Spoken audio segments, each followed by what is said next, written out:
നമസ്കാരം. മിഡിൽ ഈസ്റ്റിൽ യുദ്ധസമാനമായ സാഹചര്യം. അമേരിക്കൻ ഇറാൻ സൈന്യങ്ങൾ തമ്മിൽ നേരിട്ടുള്ള സൈനിക ഏറ്റുമുട്ടൽ ആരംഭിച്ചു.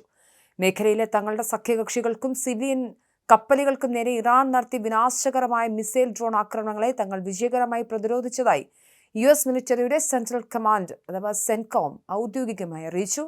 ഇതിന് ശക്തമായ തിരിച്ചടി എന്നോണം ഇറാന്റെ അധീനതയിലുള്ള തന്ത്രപ്രധാന ഖെസം ദ്വീപിന് നേരെ അമേരിക്കൻ സൈന്യം ശക്തമായ സ്വയം പ്രതിരോധ ആക്രമണങ്ങൾ നടത്തി. ഖെസം ദ്വീപിന് സമീപം വൻ സ്ഫോടന ശബ്ദങ്ങൾ കേട്ടതായി ഇറാനിയൻ മാധ്യമങ്ങളും സ്ഥിരീകരിച്ചിട്ടുണ്ട്. മേഖലയിലെ US സഖ്യകക്ഷികളായ കുവൈറ്റ്, ബഹ്റൈൻ എന്നീ രാജ്യങ്ങളെ ലക്ഷ്യമാക്കിയാണ് ഇറാൻ പ്രധാനമായും ആക്രമണം അഴിച്ചുവിട്ടത്.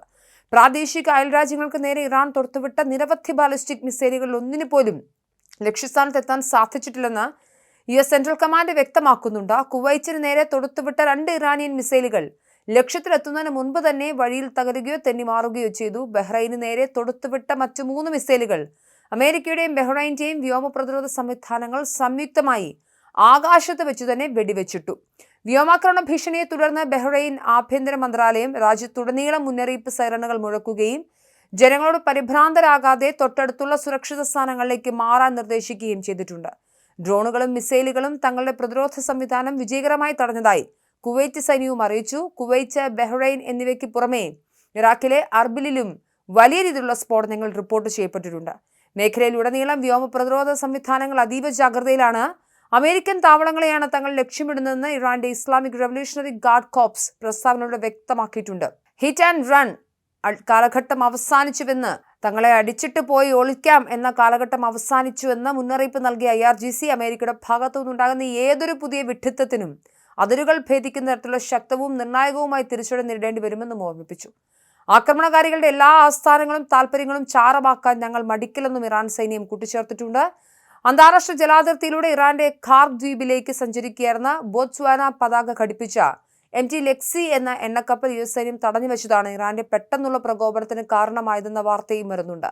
ലെബനനിലും ഗസയിലും ചുവപ്പ് രേഖകൾ ലംഘിക്കുന്നത് നേരിട്ടുള്ള യുദ്ധത്തിലേക്ക് നയിക്കുമെന്ന് ഇറാന്റെ ഇന്റലിജൻസ് വിഭാഗം മുന്നറിയിപ്പ് നൽകി.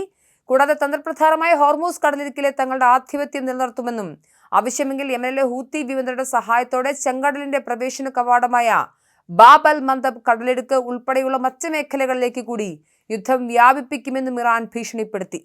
ഇറാഖിന് സമീപം ഒരു ചരക്ക് കപ്പലിന് നേരെ അജ്ഞാത വിക്ഷേപണം ഉപയോഗിച്ച് ആക്രമണം നടന്നതായും അവിടെ വലിയ സ്ഫോടനമുണ്ടായതായും UK MTO മാരിടൈം ഏജൻസിയും റിപ്പോർട്ട് ചെയ്തിട്ടുണ്ട്.